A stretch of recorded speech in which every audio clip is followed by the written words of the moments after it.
నమస్కారం. మనతో పాటు డాక్టర్ సునీత గారు ఉన్నారు. వారు రేడియేషన్ ఆంకాలజీలో సూపర్ స్పెషలిస్టు. ఎన్నో ఏళ్లుగా దాదాపు 2.5 దశాబ్దాల నుంచి క్యాన్సర్ పేషెంట్‌కి ఆవిడ చికిత్స అందిస్తూ వారి ఆరోగ్యాన్ని మెరుగుపరచడంలో, వాళ్ళ కుటుంబాలను ఆనందంగా ఉంచటంలో ఆవిడ అంకితమై పనిచేస్తున్నారు. లండన్‌లో ఎఫ్ఆర్‌సీఎస్ కూడా చేశారు. ఇది చాలా ప్రతిష్టాత్మకమైన డిగ్రీ, ప్రతిష్టాత్మకమైన విశ్వవిద్యాలయం. అటువంటి సునీత గారిని అడిగి ఈ క్యాన్సర్ పేషెంట్లు ఎందుకు పెరుగుతున్నారు? క్యాన్సర్ ఎన్ని రకాలుగా ఉంటుంది? రేడియేషన్ అవసరం ఎప్పుడు ఉంటుంది? రేడియేషన్ యొక్క ప్రభావం ఏంటి? రేడియేషన్ వల్ల ఉపయోగం ఉంటుందా? అలాగే సైడ్ ఎఫెక్ట్స్ ఉంటాయా? మంచి, చెడు ఈ విషయాలన్నీ కూడా డాక్టర్ గారి ద్వారా తెలుసుకునే ప్రయత్నం చేద్దాం. నమస్కారం. నమస్తే సార్. ఇది ఇటీవలలో ఒక వార్త బాగా వైరల్ అవుతోంది. ఇది 2008 నుంచి 17 మధ్యలో పుట్టిన వాళ్ళు ఎక్కువ మంది క్యాన్సర్‌కి గురవుతున్నారని. ఒకటి క్యాన్సర్ సంఖ్య పెరుగుతుందనేది వాస్తవమే. అంటే యంగ్ ఏజ్‌లో క్యాన్సర్స్ పెరుగుతున్నాయి అనేది ఈ వార్త. అంటే ఇవన్నీ స్టడీస్ ఏంటంటే ఒక్కొక్కళ్ళు డేటాబేస్ నుంచి చూస్తారు. ఇండియాలో మనకి ఇంకా క్యాన్సర్ రిజిస్ట్రీ అనేది ఇంకా అంత పాపులర్ అవ్వలేదు. కొన్ని మేజర్ ఇన్‌స్టిట్యూట్స్‌లో మాత్రమే అవుతున్నాయి. అంటే ఒక 100 కేసులు కరెక్ట్‌గా మన సొసైటీలో ఉన్నాయి అనంటే వాటిల్లో ఒక 10 కేసులు మాత్రమే మన డేటాబేస్‌లో వెళ్తున్నాయి. కానీ యూఎస్ మిగతా వెస్టర్న్ కంట్రీస్‌లో డేటాబేస్ అనేది చాలా స్ట్రాంగ్ ఉంటుంది. ఆ దాంట్లో నుంచి కేసెస్ ఎన్ని వస్తున్నాయి, ఏ ఏజ్ గ్రూప్‌లో ఎక్కువ ఉంటున్నాయి, వాళ్ళలో ఏమొస్తున్నాయి అనేది చూస్తూ ఉంటారు. సో, ఇవి రొటీన్‌గా చూస్తూ ఉంటాం. అయితే కంపారిటివ్‌గా ఇంతకుముందు కాలంలో కంటే ఈ మధ్య కాలంలో, ఈ మధ్యలో పుట్టిన పిల్లల్లో కొంచెం క్యాన్సర్స్ అంటే ఒకప్పుడు కంటే ఇప్పుడు బాగా పెరిగాయి అనేసేసి ఆ డేటాబేస్‌లో చెప్పడం జరుగుతుంది. సో, దీనికి ఏంటి రీజన్ అనంటే ఇప్పుడు మీరు వెస్టర్న్ కంట్రీస్ తీసుకోండి. వాటిల్లో అక్కడ ఫుడ్ అనేది చాలా భయంకరంగా అంటే ఆఫ్‌కోర్స్ మనకి ఇండియాలో కూడా ఇంకా పెరుగుతోంది కల్తీ అనేది. కానీ కంపారిటివ్‌గా వాళ్ళకంటే ఇంకా మన దగ్గర కొంచెం బెటరే ఉందని చెప్పాలి. మీరు యూఎస్, యూకే ఇట్లాంటి కంట్రీస్‌లో తీసుకుంటే ఈవెన్ కూరగాయల్లో అంటే మనం ఆకుకూరలు తినండి అనేసేసి చాలా చెప్తూ ఉంటాం డాక్టర్స్‌గా మీరు ఆకుకూరలు తినాలి అని. కానీ ఆకు మీద మొత్తం అంతా ఓపి పాయిజనింగ్ ఉంటుంది. ఆర్గానోఫాస్ఫరస్ పాయిజనింగ్ అంటే ఇన్సెక్టిసైడ్స్ అవి రాకుండా ఉండటానికి. అయితే ఈ మధ్య కాలంలో ఇట్లాంటి రీజన్స్ గురించి మళ్ళీ మనం మాట్లాడుకుందాం. సో, ఇలాంటి రీజన్స్ కొన్ని రీసెంట్‌గా అంటే మనకేంటి మా ఏజ్ వాళ్ళకి అంటే అబోవ్ 50 వాళ్ళకి ఆ ఎక్స్‌పోజర్ అనేది కొంచెం లేట్‌గా స్టార్ట్ అవుతుంది. పిల్లలకేంటి ఇంకా తొందరగా ఎక్స్‌పోజర్ స్టార్ట్ అవుతుంది. అందుకని యంగ్ పేషెంట్స్‌లో ఈ మధ్య కాలంలో క్యాన్సర్స్ అనేవి ఎక్కువగానే చూస్తున్నాం. అవి ఎస్పెషల్లీ జీఐ క్యాన్సర్స్ కానీ, ఈవెన్ బ్రెస్ట్ క్యాన్సర్స్ కూడాను ఎక్కువగానే చూస్తున్నాం. ఇది నిజమే, వాస్తవమే. అంటే నేను వర్క్ చేసేటప్పుడు అంటే 25 ఇయర్స్ బ్యాక్ నేను ఎప్పుడైతే ఆంకాలజీలోకి వచ్చానో, అప్పట్లో మాక్సిమం క్యాన్సర్ పేషెంట్స్ అంటే 50 ఇయర్స్, 60 ఇయర్స్, 70 ఇయర్స్ వాళ్ళకి మాత్రమే చూసేవాళ్ళం. ఇప్పుడు యంగ్ ఏజ్‌లో కూడా చూస్తున్నాం. 25, 30 ఇయర్స్ ఏజ్‌లో కూడాను కనిపిస్తూ ఉన్నారు. రీజన్ అంతా కూడాను ఏంటి అనంటే లైఫ్ స్టైల్స్ అన్నీ మారిపోవటం వల్లే. పొల్యూషన్ ప్రభావం కూడా ఉంటుంది కదా! పొల్యూషన్ ప్రభావం ఖచ్చితంగా ఉంటుంది. ఇన్‌ఫ్యాక్ట్ లంగ్ క్యాన్సర్స్ కూడా ఈ మధ్య కాలంలో ఎక్కువగా చూస్తున్నాం. అంటే ఏ హిస్టరీ లేని పేషెంట్స్ అంటే స్మోకింగ్ ఉంది, ఆల్కహాల్ ఉంది, ఇలాంటి హిస్టరీ ఉన్న వాళ్ళలో క్యాన్సర్స్ చూడడం అనేది అది చాలా కామన్. ఏ రీజన్ లేకుండా కూడాను లంగ్ క్యాన్సర్స్ చూస్తూనే ఉన్నాం. సో, వీటన్నిటికీ కూడాను మన లైఫ్ స్టైల్, మన సరౌండింగ్ పొల్యూషన్స్ కానీ, లేకపోతే ఈ ఆర్గానోఫాస్ఫరస్ పాయిజనింగ్స్ కానీ, పెస్టిసైడ్స్ కానీ, ఇవన్నిటి వల్ల రీజన్స్ వల్ల మనకు క్యాన్సర్ ఇన్సిడెన్స్ అనేది బాగా పెరుగుతుంది. క్యాన్సర్ బాగా పెరుగుతున్న దేశాల్లో మన ఏషియన్ దేశాలున్నాయి. ఏషియన్ కంట్రీస్ ఉన్నాయి. అందులో ఇండియా గూడా ఆ లిస్ట్‌లో చేరిపోయింది గదా! యెస్. ఎందుకంటారు? మనము వెస్టర్నైజ్ అవుతున్నాం. ఒక రకంగా చూస్తే గనక మన దగ్గర ఇంకా రెగ్యులేటరీ ఇవి అన్నీ కూడాను అంత స్ట్రిక్ట్‌గా అవ్వట్లేదు. ఓకే. అంటే ఫార్మర్స్ దగ్గరికి వెళ్ళండి. మీరు ఎట్లా చల్లుతున్నారు మందు అనంటే వాళ్ళు చూస్తే గనక మంచిగా స్ప్రేయర్ ఉంటది. దాంతోటి బాగా పెరిగిన ఆకులల్లో కొట్టేస్తూ వెళ్తూ ఉంటారు. ఎందుకంటే అది కొట్టకపోతే పురుగొస్తుంది. దానికి ఇంకా అంటే సొల్యూషన్ లేదు. ఇంక పురుగు పడిన తర్వాత ఎవరం తీసుకోము. మనకు వెళ్ళినప్పుడు మనకు ఫ్రెష్‌గా ఉన్న ఆకుకూరలు, కాయగూరలు అవి మాత్రమే నచ్చుతాయి. సో, వాటి కోసం అనేసి వాళ్ళు స్ప్రేయింగ్ అనేసి చేస్తూ ఉంటారు. అలా కాకుండా ఇప్పుడు కొన్ని పద్ధతులొచ్చాయి. ఏంటి అని అంటే అవి బడ్డింగ్ స్టేజ్లో ఉన్నప్పుడే కింద స్టేజ్లో ఉన్నప్పుడే స్ప్రే చేస్తే కనుక అవి కొంచెం రెసిస్టెంట్ అవుతాయి. అంటే ఇది కూడా కంప్లీట్లీ సేఫ్ అని కాదు, ఓకే. కానీ ఇంకా అలా కాకుండా ఈవెన్ మనం గార్లిక్ యూస్ చేసి, ఓకే, గార్లిక్ సొల్యూషన్ యూస్ చేసి హెర్బల్ పెస్టిసైడ్స్ అనేసి అంటాం. అసలు చాలా సేఫ్ ఉంటాయి. మనం ఇంట్లో కిచెన్ గార్డెనింగ్ చేసుకునే వాళ్ళకి అది బాగా తెలిసి ఉంటుంది. అలాంటివి కొంచెం సొసైటీలో మన అగ్రికల్చరల్ యూనివర్సిటీస్ వాళ్ళు కాస్త గ్రౌండ్ లెవెల్లోకి వెళ్ళి ఫార్మర్స్ దగ్గరికి వెళ్ళి వాళ్ళని ట్రైన్ చేసుకుంటూ వెళ్తే కనుక ఖచ్చితంగా మనకు తగ్గిపోతుంది అనేసి నాకు అనిపిస్తుంది. అలాగే మన లైఫ్ స్టైల్, ఆహారము, నిద్ర, ఆలోచన అన్నీ మారిపోయినాయి. వ్యాయామం మారిపోయాయి. లేకపోవడం. స్ట్రెస్ అనేది ఎక్కువైపోయింది. చిన్న చిన్న పిల్లల్లో చూడండి, అసలు అంటే సెకండ్ క్లాస్, థర్డ్ క్లాస్ పిల్లలకి కూడాను ఎగ్జామ్ అనంగానే స్ట్రెస్ వస్తుంది.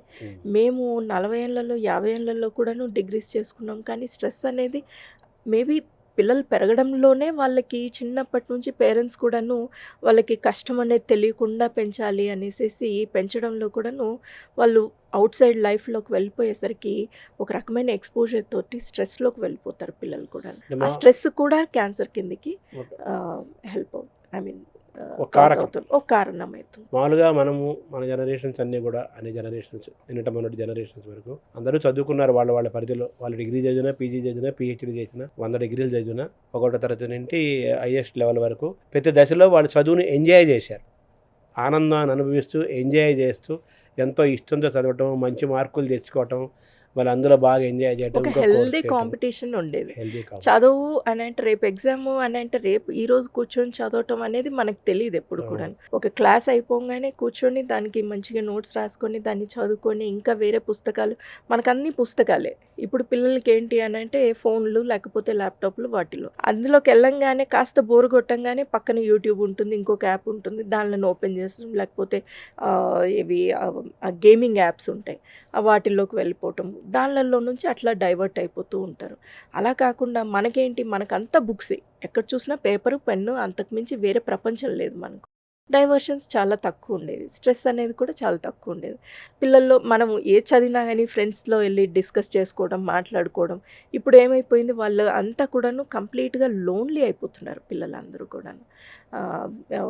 ఫ్రెండ్స్తో డిస్కస్ చేయటం కానీ, అంటే తిరిగే పిల్లలు వాళ్ళు ఫ్రెండ్స్ సర్కిల్ పెట్టుకొని పార్టీలు, పబ్లు ఇవి వెళ్తున్నారు. కానీ నాకు తెలిసి ఎడ్యుకేషన్ వైజ్ ఒక కంబైన్ స్టడీస్ లేకపోతే కనుక దాన్ని డిస్కస్ చేసుకోవడం, ఒక గ్రూప్ స్టడీస్, ఇవి చాలా తగ్గిపోయాయి అనిపిస్తుంది. మామూలుగా ఒకప్పుడు మన పుస్తకాలు చదివేవాళ్ళం, అంత పుస్తకాలు, నోట్స్ ఇవే, కాగితంతోనే మన అనుబంధం, కళ్ళకి కాగితానికి అనుబంధం ఉండేది.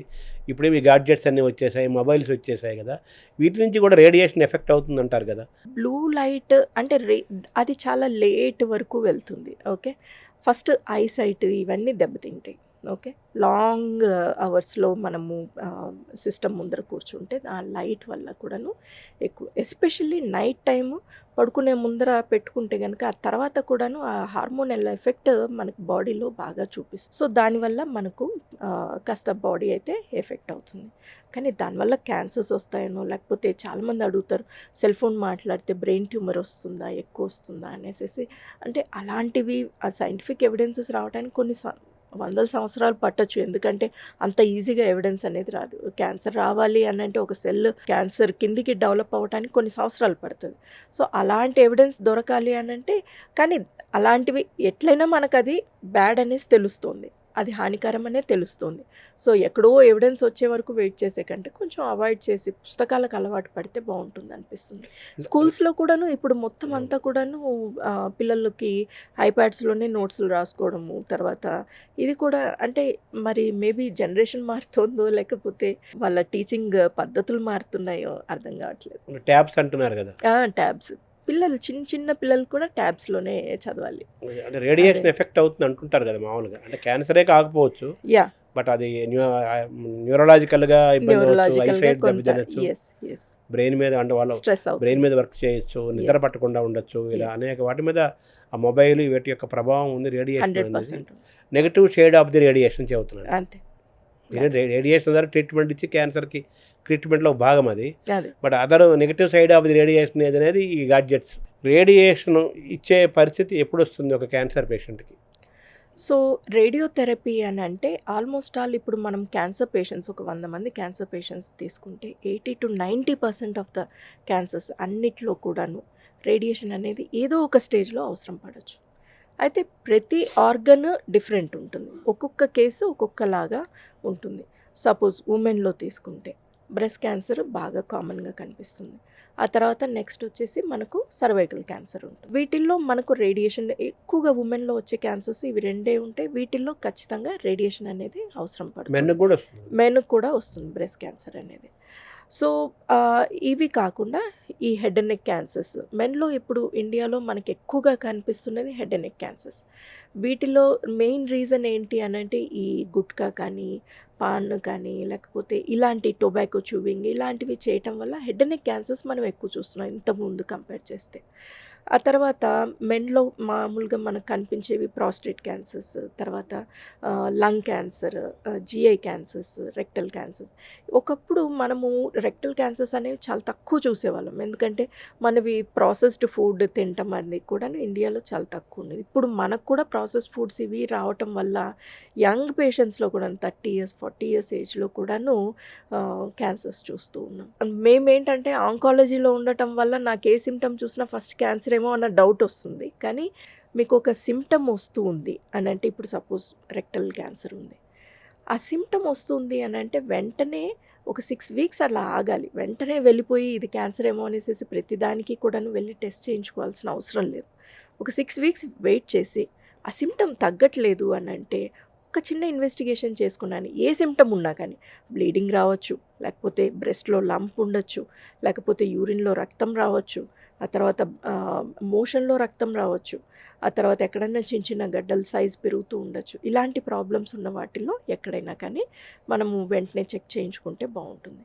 తర్వాత మీరిందాక అడిగినట్టు రేడియేషన్ ఏ ఏ కేసెస్‌లో యూజ్ చేస్తాం.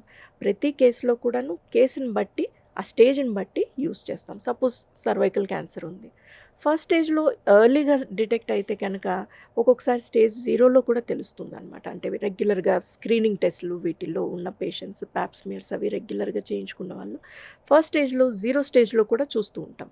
వాళ్ళకి సింపుల్‌గా హిస్టెక్టమీ చేసేస్తే గర్భసంచి తీసేస్తే కనుక వాళ్ళకి సరిపోతుంది. ఇంకా యంగ్ పేషెంట్స్ అనుకోండి వాళ్ళకి ఫ్యామిలీ ఇంకా కంప్లీట్ కాలేదంటే ఫర్టిలిటీ ప్రిజర్వేషన్ సర్జరీస్ కూడా ఉన్నాయి. సో, దానికి తగ్గట్టుగా వాళ్ళకున్న కండిషన్ బట్టి పలానా సర్జరీ అనేసేసి మనము అడ్వైస్ చేస్తూ ఉంటాం.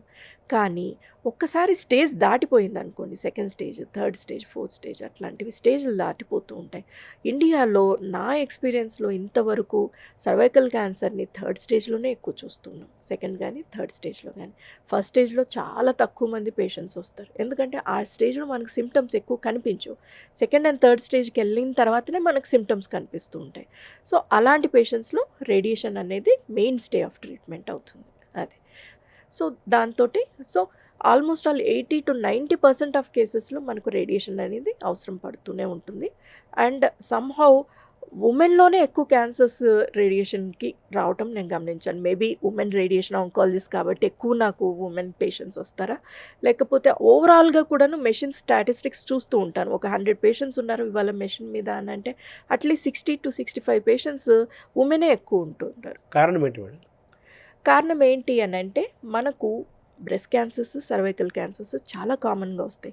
మెన్‌లో బ్రెస్ట్ సర్విక్స్ ఉండదు. ఓకే. సో, యూట్రస్ ఉండదు కాబట్టి వాళ్ళకి అండ్ మెన్‌లో వచ్చేసరికి మ్యాక్సిమమ్ వాళ్ళకి ఈ లంగ్ క్యాన్సర్స్ ఇవి ఎక్కువ వస్తుంటాయి. వాటిల్లో ఎక్కువగా కీమోథెరపీకి, సర్జరీకి వెళ్ళిపోతుంటారు. కొన్ని కేసెస్‌లో మాత్రమే రేడియేషన్‌కి వెళ్తూ ఉంటాయి. ఈ వుమెన్‌లో వచ్చే క్యాన్సర్స్ ఏంటంటే రేడియేషన్ తోటి మంచిగా క్యూర్ అయ్యే స్టేజెస్ ఉంటాయి. అందుకని చాలామంది పేషెంట్స్‌కి మనకు రేడియేషన్ ఎట్లైనా ఎటువంటి స్టేజ్‌లోనా ఏదో ఒక స్టేజ్‌లో ట్రీట్మెంట్‌కి పెట్టుకోవాల్సి వస్తుందనమాట. అందువల్ల వుమెన్‌నే ఎక్కువ చూస్తున్నాను నా ప్రాక్టీస్‌లో అయితే. అంటే రేడియేషన్ వల్ల ఆ క్యాన్సర్ కారకమైన ఆ సెల్స్ ఉంటాయి కదా! అవి మొత్తం కిల్ అయిపోతాయా? యెస్.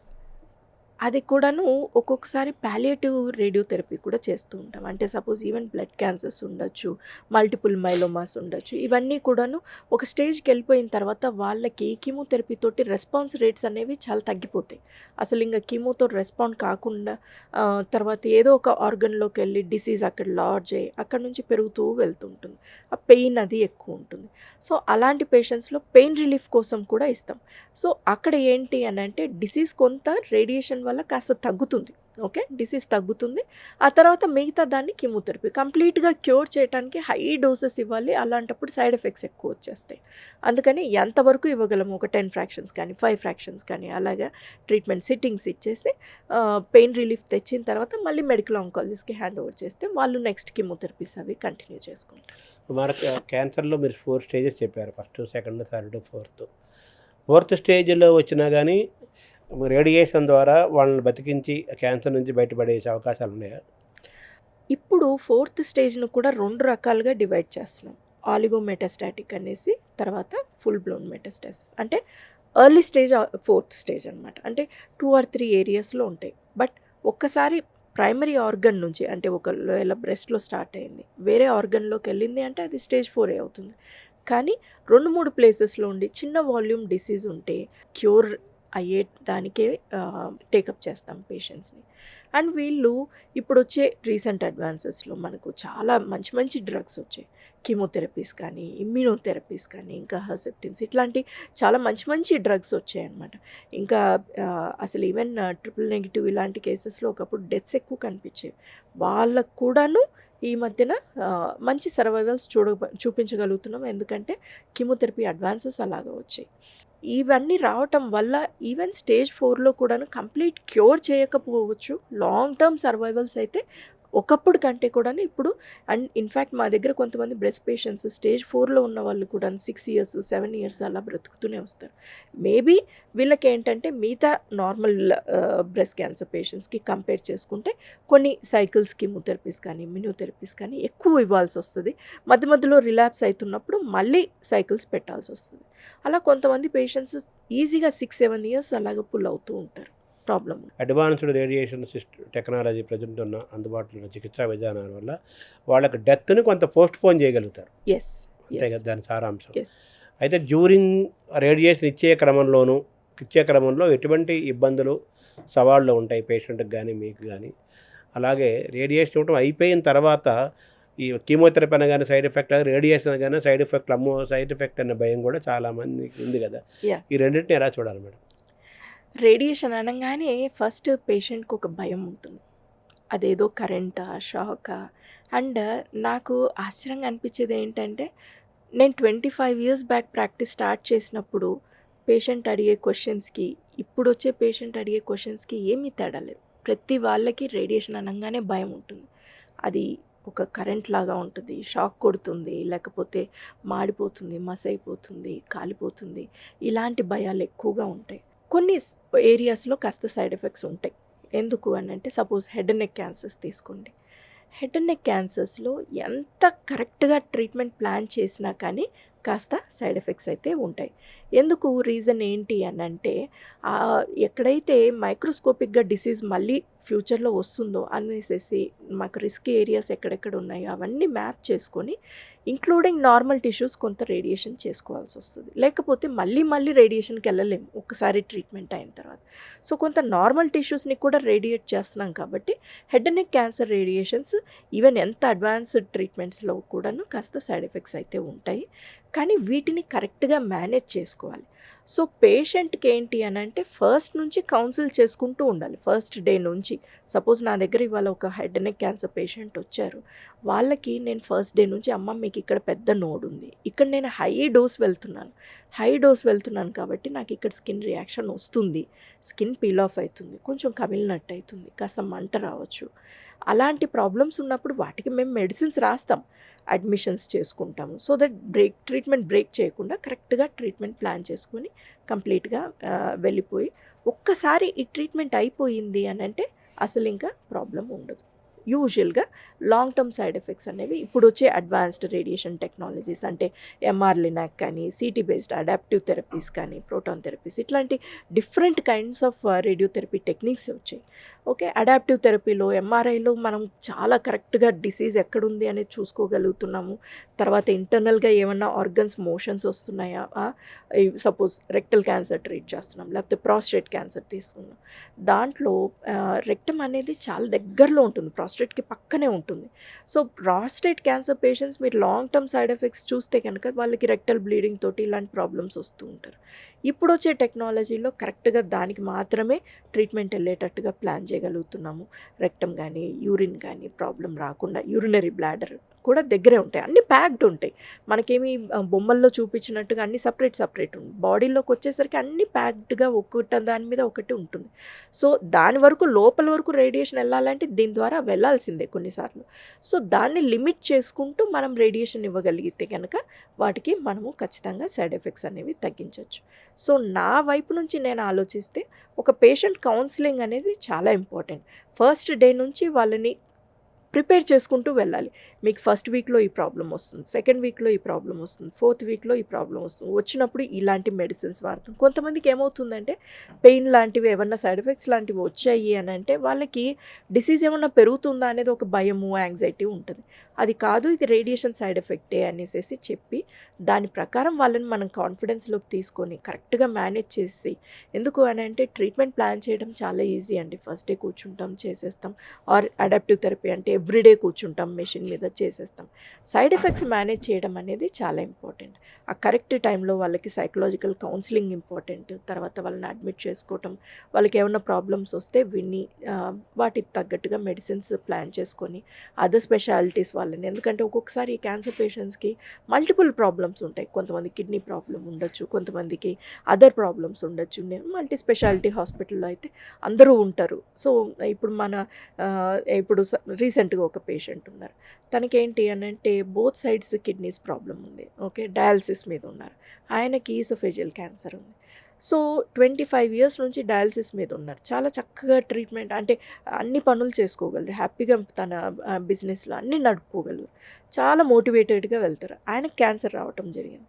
అయిన తర్వాత కంఫర్టబుల్గా మనము సైడ్ ఎఫెక్ట్స్ అనేవి లేకుండా, కానీ నెఫ్రో ప్రాబ్లం నేను ట్రీట్ చేయలేను, ఎందుకంటే మేము ఒక్కసారి స్పెషలైజేషన్లోకి వచ్చిన తర్వాత నాకు క్యాన్సర్ తప్ప వేరేది అడిగితే కనుక నేను మర్చిపోయి ఉంటాను. 30 years బ్యాక్ ఎంబీబీఎస్ చేశాం, ఆ టైంలోకి ఈ టైంలోకి చాలా అడ్వాన్సెస్ వస్తాయి. సో నేనే అన్నీ ఆల్ ఇన్ వన్ నేను చేయలేను. సో మా నెఫ్రాలజిస్ట్ని అది హెల్ప్ తీసుకుంటాం, వాళ్ళతోటి సార్ ఇలా ఉంది, ఈ ప్రాబ్లం ఎలా చేద్దాము అని అంటే వాళ్ళు ఓకే ఈ డయాలసిస్ అంటే దానికి తగ్గట్టుగా ఎలా చేయొచ్చు అనేది వాళ్ళు. సో ఇంటర్నల్ డిస్కషన్, ఈగోస్ అనేవి బిట్వీన్ ద డాక్టర్స్ ఉండకూడదు. ఓకే, సపోజ్ నాకు ఒక డాక్టర్ తోటి నాకు పడలేదు, కానీ ఆయన హెల్ప్ అవసరము అని అంటే ఖచ్చితంగా మాట్లాడాల్సిందే. ఎందుకంటే పేషెంట్ వైపు నుంచి ఇప్పుడు నాకు 4th cycle కీమో నడుస్తుంది, 5th cycleకి పేషెంట్ టాలరేట్ చేయగలేడేమో అనేసి నాకు అనిపించవచ్చు. వెంటనే మెడికల్ ఆంకాలజిస్ట్కి ఫోన్ చేయాలి, మాట్లాడుకోవాలి. ఇలా so inter personal relations between the doctors, ఆ ఈగో ప్రాబ్లమ్స్ ఇవి రాకుండా కరెక్ట్గా చేసుకుంటే కనుక పేషెంట్కి చాలా కంఫర్టబుల్ లైఫ్ ఇవ్వచ్చు. అంటే ఈ డయాబెటిక్ పేషెంట్స్ వాళ్ళు ఉంటారు కదా, yes, heart patients, diabetic patients, hypertension యా, ఇలాంటి వాళ్ళకి రేడియేషన్ టైంలో వాళ్ళు ఎటువంటి జాగ్రత్తలు ఉండాలి, వాళ్ళని ఎలా చూడాలి, వాళ్ళకి వచ్చే సైడ్ ఎఫెక్ట్స్ కానీ ఇబ్బందులు కానీ ఏంటి? సో ఇప్పుడు ఏంటి అని అంటే డయాబెటీస్ ఉన్న పేషెంట్స్ ఒక్కొక్కసారి ఏంటంటే మాకు సైడ్ ఎఫెక్ట్స్ ఎక్కువ ఉంటే నేను కొంత లో డోస్ స్టెరాయిడ్ పెట్టుకుంటాను. స్టెరాయిడ్ పెట్టుకుంటే నాకు కొంచెం ఫాస్ట్గా హీల్ అవుతుంది కాబట్టి. కానీ డయాబెటీస్ ఉన్న పేషెంట్లో నేను ఇవ్వలేను. ఓకే, హైపర్ టెన్షన్ ఉన్న పేషెంట్స్కి ఈ ట్రీట్మెంట్, ఈ స్ట్రెస్ వీటి వల్ల వాళ్ళు ఏమవుతారు అంటే ఈవెన్ బీపీ కూడాను ఫ్లక్చుయేట్ అవుతూ ఉంటుంది. ఇందాక చెప్పినట్టు మా ఫిజిషియన్ వచ్చేస్తారు. ఓకే, తనతోటి నేను క్లోజ్, కొన్నిసార్లు మారిపోతూ ఉన్నారు డాక్టర్స్. కార్పొరేట్ సెటప్స్లో ఉంటాం, ఈ డాక్టర్ ఎన్ని రోజులు ఉండొచ్చు, ఆ తర్వాత మేము ఇంకొక హాస్పిటల్కి వెళ్ళొచ్చు, మళ్ళీ ఆ సెటప్లో కూడాను మనకు కరెక్ట్గా మ్యాచ్ అయ్యేటట్టుగా ఒక టీం ఉంటుంది. ఆ టీం ప్రకారం సో ఇప్పుడు డాక్టర్స్ అందరూ కూడాను మూమెంట్ ఉన్నా కానీ టీమ్స్లోనే వెళ్తాం. ఓకే. ఎందుకు అనంటే కొత్తగా ఇంకో ప్లేస్‌కెళ్ళిపోయి మళ్ళీ ఇప్పుడు నాకేదన్నా పేషెంట్ ప్రాబ్లమ్ వస్తే కనుక ఆహ్, నాకు మేనేజ్ చేసే సెటప్ ఉండాలి అన్ని రకాలుగా. అంటే ఆ సెటప్ ఉంటేనే మనము ఇవి పెద్ద కేసెస్ ఉంటాయి. క్యాన్సర్ అనంగానే పెద్ద కేస్ అవుతుంది. ఓకే. టెర్షరీ కేర్ సెంటర్స్‌లోనే పెద్ద సెంటర్స్‌లోనే పెద్ద పెద్ద మెషిన్స్ ఉంటాయి. చిన్న చిన్న మెషిన్స్‌లో మళ్ళీ దాన్లలో వచ్చే ప్రాబ్లమ్స్, సైడ్ ఎఫెక్ట్స్ అవి ఉంటాయి కాబట్టి ప్రిఫర్ చేయను. సో, మళ్ళీ నేను ఈ డయాబెటిస్ ఉన్న పేషెంట్ కానీ, లేకపోతే హైపర్ టెన్షన్ ఉన్న పేషెంట్ కానీ మా ఫిజిషియన్‌తో మాట్లాడుకోవాలి. లేకపోతే మా మెడికల్ ఆంకాలజిస్ట్‌తో మాట్లాడుకోవాలి. వాళ్ళతోటి కూర్చొని డోస్ కొంచెం పెంచాలి, తగ్గించాలి. రీసెంట్‌గా జస్ట్ ఒక ఎగ్జాంపుల్ చెప్తాను. సో, ఒక పేషెంట్ ఆహ్, ఇది సర్వైకల్ క్యాన్సర్ పేషెంట్. ఈ పేషెంట్‌కి ఏంటి అనంటే ఆహ్, వాటర్ మేము మామూలుగా ఏంటి ట్రీట్మెంట్‌కి లోపలికి వచ్చే లోపల వాటర్ ఇచ్చేస్తాం. ఒక 2 గ్లాసెస్ వాటర్ తాగమంటాం. ఈ వాటర్ తాగటం వల్ల ఏమవుతుంది బ్లాడర్ బాగా ఫుల్ అవుతుంది. బ్లాడర్ ఫుల్ అయినప్పుడు ఏమవుతుంది స్మాల్ ఇంటెస్టైన్ అనేది అంటే చిన్న పేగు అనేది కొంచెం పైకి పుష్ చేస్తుంది. సో, నేను రేడియేషన్ ఇచ్చినప్పుడు అది కొంచెం అవాయిడ్ అవుతుంది. సో, దీనికోసం అనేసి ఒక 2 ఆర్ 3 గ్లాసెస్ వాటర్ ఇచ్చేసి ఒక హాఫ్ అన్ అవర్ వెయిట్ చేయించి వాళ్ళకి ఆ తర్వాత లోపల తీసుకొని ఇంకా లోపల మైనర్ అడ్జస్ట్‌మెంట్స్ ఉంటే అవి కూడా చేస్తాం. కానీ ఇష్యూ ఏమైపోయింది 5 మినిట్స్ కల్లా ఫుల్ బ్లాడర్ అయిపోతుంది.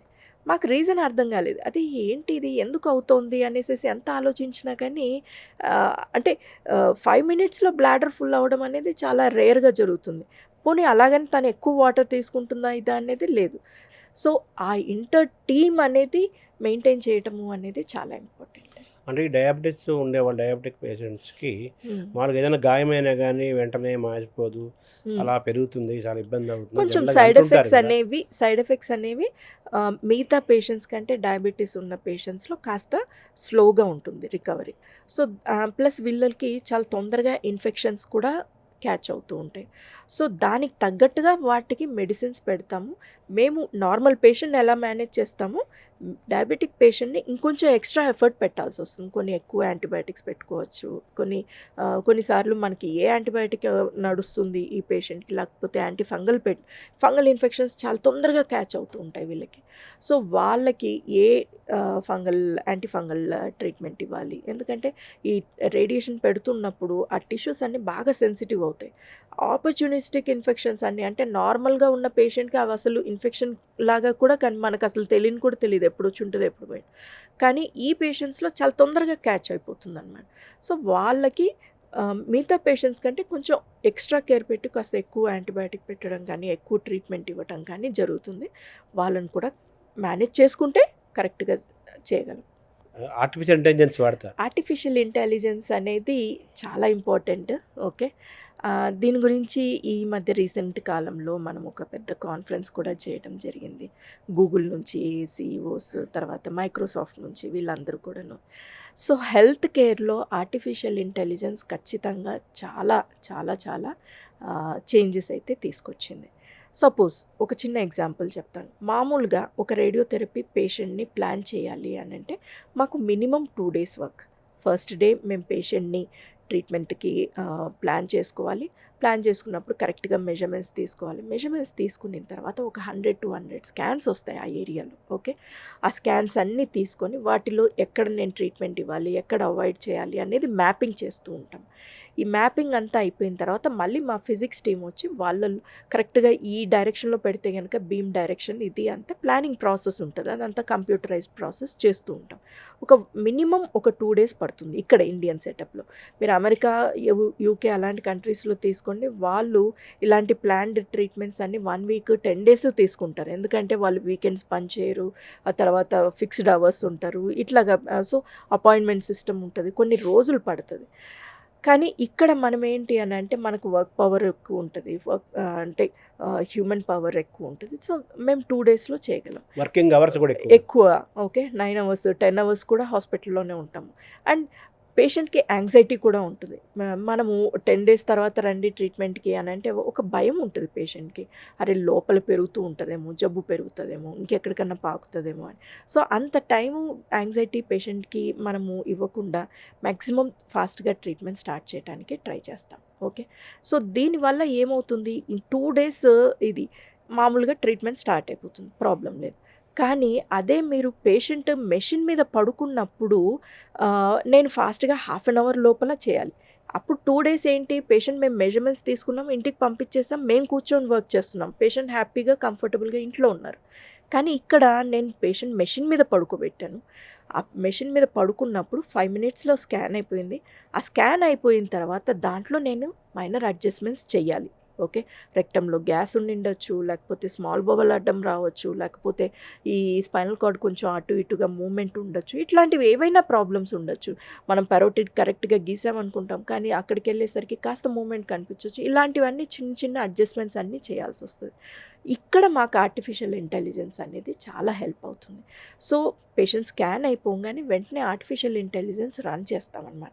అది మాకు కొన్ని ఆర్గన్స్ అన్నీ కూడాను కరెక్ట్‌గా ఇదిగో ఈ ఆర్గన్‌లో ఈ ప్రాబ్లమ్ వచ్చింది. లేకపోతే ఈ రెక్టమ్‌లో సపోజ్ ఇక్కడ గ్యాస్ ఉంది. దీన్ని నేను ఇంటర్నల్ అడ్జస్ట్‌మెంట్ చేసి ఇస్తున్నాను అనేసేసి ఇచ్చేస్తది. అది హార్డ్‌లీ 2 మినిట్స్ తీసుకుంటది. అది నేను 2 డేస్ చేసే పని 2 మినిట్స్‌లో చేసేస్తది. చేసి ఇచ్చినా కానీ machine is machine. Finally human brain is important. అక్కడ ఏమవుతుంది, అది చేసిన తర్వాత మళ్ళీ మనం వెరిఫై చేసుకోవాల్సొస్తుంది. దీనిలలో ఎందుకంటే ఒక్కొక్కసారి మెషిన్‌కి కన్‌ఫ్యూజ్ అయిపోతుంది. రెక్టమ్‌ని చూసి స్మాల్ బowel అనుకోవచ్చు. ఓకే. సో, అలాంటప్పుడు మనకు కరెక్ట్‌గా గీసిందా లేదా అనేది మనం డాక్టర్‌గా అక్కడ ఉండి చెక్ చేసుకోవాలి. చెక్ చేయకుండా ట్రీట్మెంట్ ఇవ్వలేం. సో, అది మ్యాండేటరీ అయిపోతుంది. సో, ఆర్టిఫిషియల్ ఇంటెలిజెన్స్ అనేది మా వర్క్‌ని ఫాస్ట్ చేసింది. కొంచెం చెప్పాలి అనంటే ఇంకొంచెం పేషెంట్ కేర్ ఎక్కువసేపు పేషెంట్‌తో మాట్లాడగలము. వాళ్ళని ఎందుకంటే పేషెంట్‌కి ట్రీట్మెంట్ ఎంత ముఖ్యమో పేషెంట్‌ని కౌన్సిల్ చేయటము, వాళ్ళకి మెంటల్ సాటిస్ఫాక్షన్, స్ట్రెస్ ఫ్రీ చేయటము, ఇవన్నీ కూడాను చేయటం అనేది అంతకంటే ఎక్కువ ఇంపార్టెంట్. సో, ఎవరైతే అంటే మా ఎక్స్‌పీరియన్స్ ఎలా అనిపిస్తుంది అనంటే హ్యాపీగా వచ్చి ట్రీట్మెంట్ చేయించుకొని వెళ్ళిన వాళ్ళు చాలా హ్యాపీగా వెళ్తారు. ఓకే. ఏడుస్తూ ఉన్న వాళ్ళు ఏడుస్తూనే ఉంటారు అది. సో, అలాంటి ప్రాబ్లమ్స్ కాకుండా వాళ్ళని కొంచెం మోటివేట్ చేసి ఇలాంటివి మాకు కొంచెం పేషెంట్ తోటి ఎక్కువ టైమ్ స్పెండ్ చేసే అవకాశం వచ్చింది ఆర్టిఫిషియల్ ఇంటెలిజెన్స్ వల్ల. రోబోట్స్ సో, కూడా వాడతారా? ట్రీట్మెంట్ రోబోట్స్ ప్రస్తుతానికి రేడియేషన్ ఆంకాలజీలో అంతగా లేవు. ఓకే. ప్రస్తుతానికైతే గనుక ఈ సిస్టమ్‌లో సాఫ్ట్‌వేర్ సిస్టమ్‌లోనే ఆర్టిఫిషియల్ ఇంటెలిజెన్స్ ఎక్కువొచ్చింది. ఎస్పెషల్లీ ప్లానింగ్ సిస్టమ్స్‌లో మాకు బాగా ఫాస్ట్‌నెస్ అనేది వచ్చేసింది. సో, అది 5 నిమిషాల్లో మాకు ఫినిష్ అవుతుంది ప్లాన్.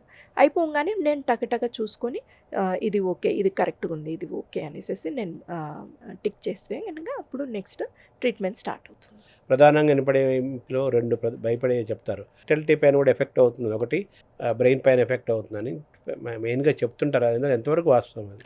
సో, బ్రెయిన్ ట్యూమర్స్‌లో ట్రీట్మెంట్ ఇచ్చేటప్పుడు మనకు బ్రెయిన్‌లో హిప్పోకాంపస్ అనేది కొంచెం ఇంపార్టెంట్ స్ట్రక్చర్. మెమరీకి సంబంధించిన స్ట్రక్చర్. సో, ఇప్పుడొచ్చే టెక్నిక్స్‌లో హిప్పోకాంపస్‌ని స్పేర్ చేసి రేడియేషన్ ఇచ్చే టెక్నిక్స్ వచ్చాయి. ఓకే. అంటే హోల్ బ్రెయిన్ కొంతమంది పేషెంట్స్‌కి ఏమవుతుంది బ్రెస్ట్ క్యాన్సర్ ఉండింటది, లేకపోతే లంగ్ క్యాన్సర్ ఉండింటది. వాళ్ళకి బ్రెయిన్‌కి పాకి ఉండొచ్చు. స్టేజ్ 4 డిసీజ్ అవుతుంది. స్టేజ్ 4 డిసీజ్ అయినప్పుడు మామూలుగా అయితే గనక చిన్న లీజన్స్ 3 లీజన్స్, 5 లీజన్స్ ఉంటే ఆ లీజన్ ఎక్కడైతే ట్యూమర్ ఉందో దానికి మాత్రమే ట్రీట్మెంట్ ఇచ్చేసి వదిలేయొచ్చు. మిగతా బ్రెయిన్ అంతా నార్మల్ ఉంటుంది. కానీ కొంతమందికి చిన్నగా అసలు మైక్రోస్కోపిక్‌గా మొత్తం బ్రెయిన్ అంతా కూడాను డిసీజ్ ఉంటుంది. హోల్ బ్రెయిన్ రేడియేషన్ ఇవ్వాల్సొస్తుంది. అలాంటప్పుడు హిప్పోకాంపస్ అనేది స్పేర్ చేసుకుంటూ మనం రేడియేషన్ ఇవ్వగలిగితే పేషెంట్‌ది మెమరీ ఇవన్నీ కూడాను మనం ప్రిజర్వ్ చేయటానికి అవకాశం ఉంటుంది. ఓకే. ఆ టెక్నిక్ ఇప్పుడు అంతగా ఇంతకుముందు చూస్తున్నంత కాగ్నిటివ్ డిఫెక్ట్స్ కానీ అలాంటి ప్రాబ్లమ్స్ అయితే అంతగా ఇప్పుడు గమనించట్లేదు. Whole brain fertility problem radiation. అంటున్నారు కదా! So, next fertility problem. Fertility problem especially ఏమవుతుంది అంటే ఇప్పుడంతా యంగ్ ఏజ్‌లో కూడాను మనం క్యాన్సర్స్ చూస్తున్నాం. ఇవి ఇచ్చే కీమోథెరపీ డ్రగ్స్ కానీ తర్వాత వీటి వల్ల పెల్విస్ రేడియేషన్ ఇవ్వాల్సిన అవసరం వస్తే కనుక అప్పుడు 100% ఇంకా ఫర్టిలిటీ అనేది ప్రిజర్వ్ చేయలేని పరిస్థితి వస్తుంది. సో, వాళ్ళకేం చెప్తాము అనంటే స్పెర్మ్ బ్యాంకింగ్ ముందుగానే చెప్తాం.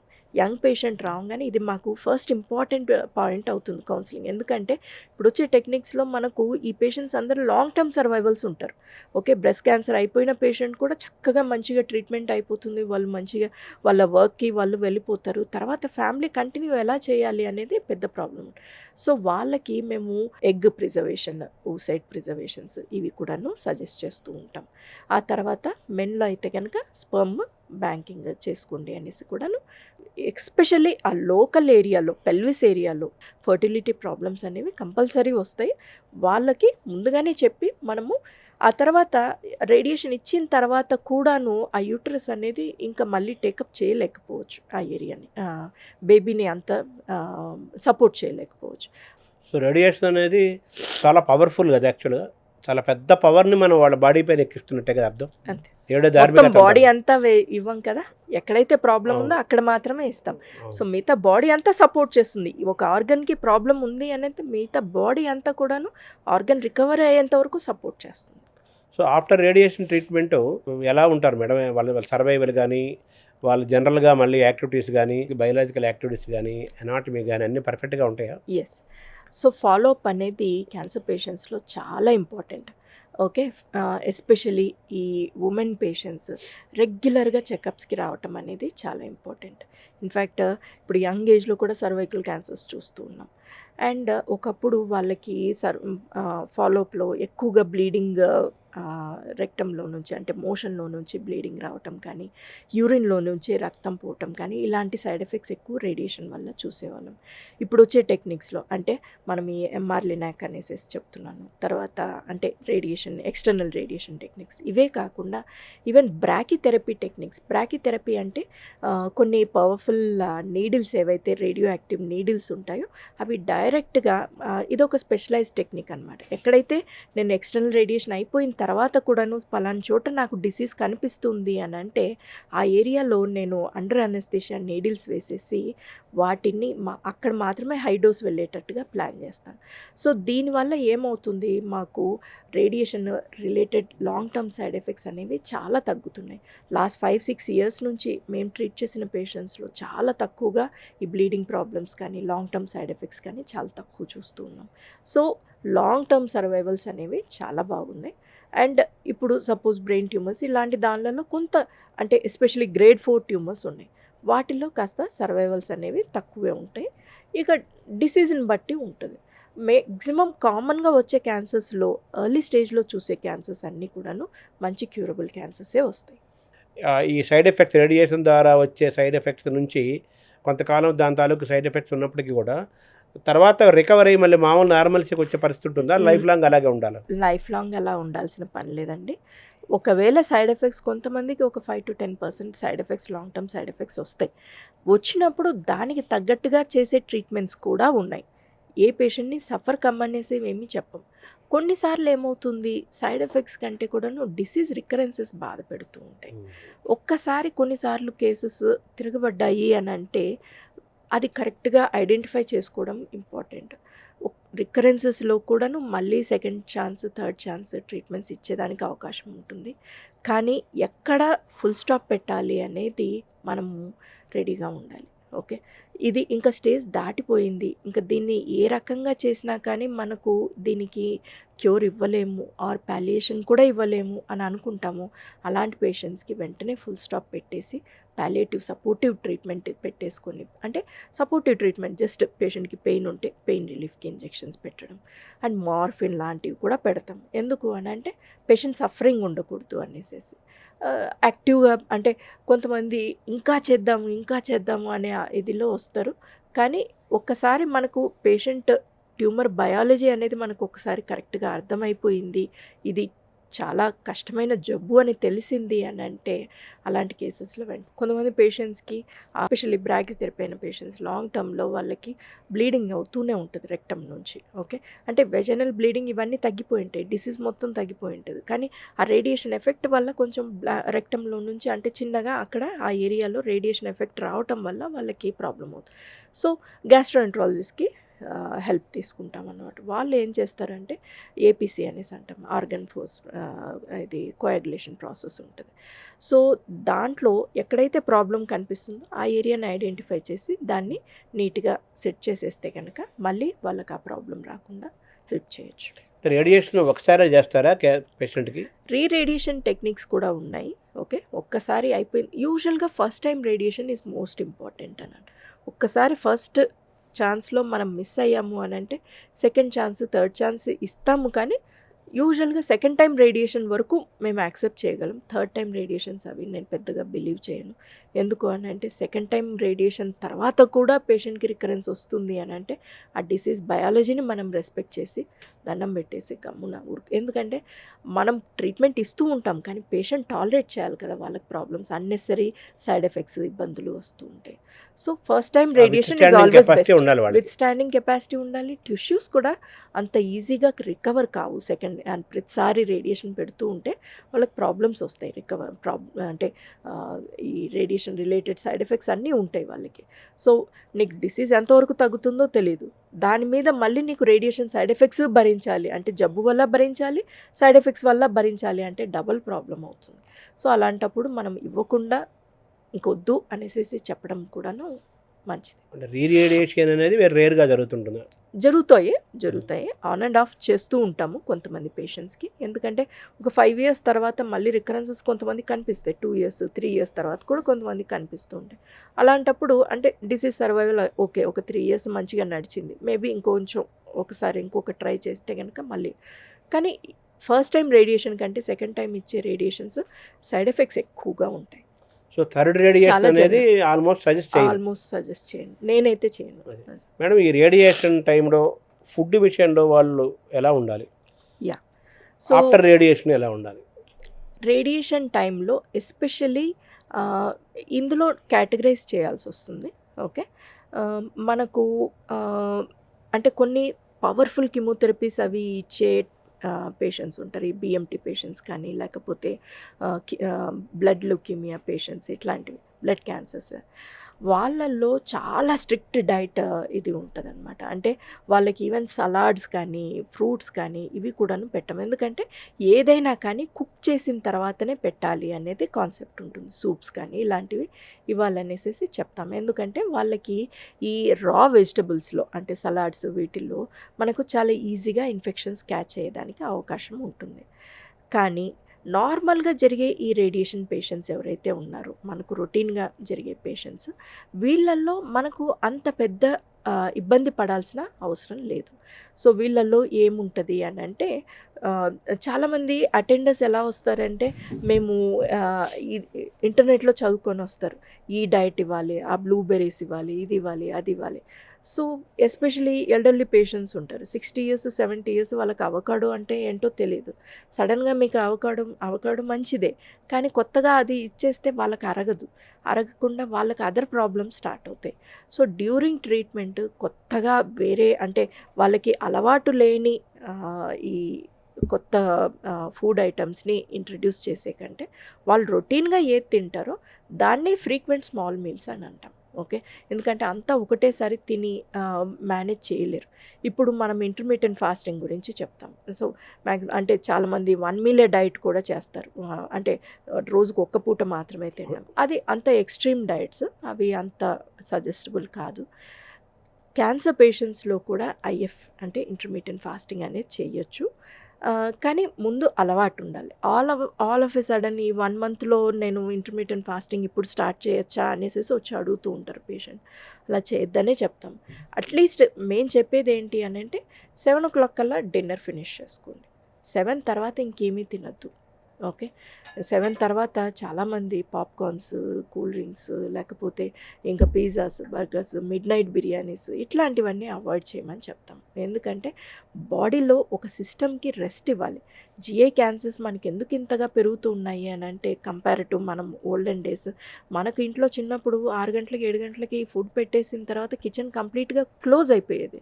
ఇప్పుడు పిల్లలు మనకు 11 గంటలకు 12 గంటలకు కూడా వాళ్ళు స్విగ్గీ చేస్తే వచ్చేస్తున్నాయి, ఇంటికి వచ్చేస్తున్నాయి, తింటున్నారు హ్యాపీగా రాత్రులంతా కూర్చొని సినిమాలు చూస్తూ కూర్చున్నారు.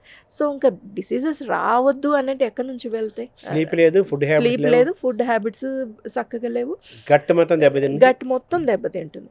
బాడీ సిస్టమ్కి రెస్ట్ ఇవ్వాలి. అట్లీస్ట్ ఇప్పుడు పిల్లలు నువ్వు పిజ్జా తినొద్దు, బర్గర్ తినొద్దు అనేసి అన్నామనుకోండి వాళ్ళు వినరు. ఓకే. మనకు తెలియకుండా బయట తినేసి వస్తారు, బయటికి వెళ్ళి తింటారు.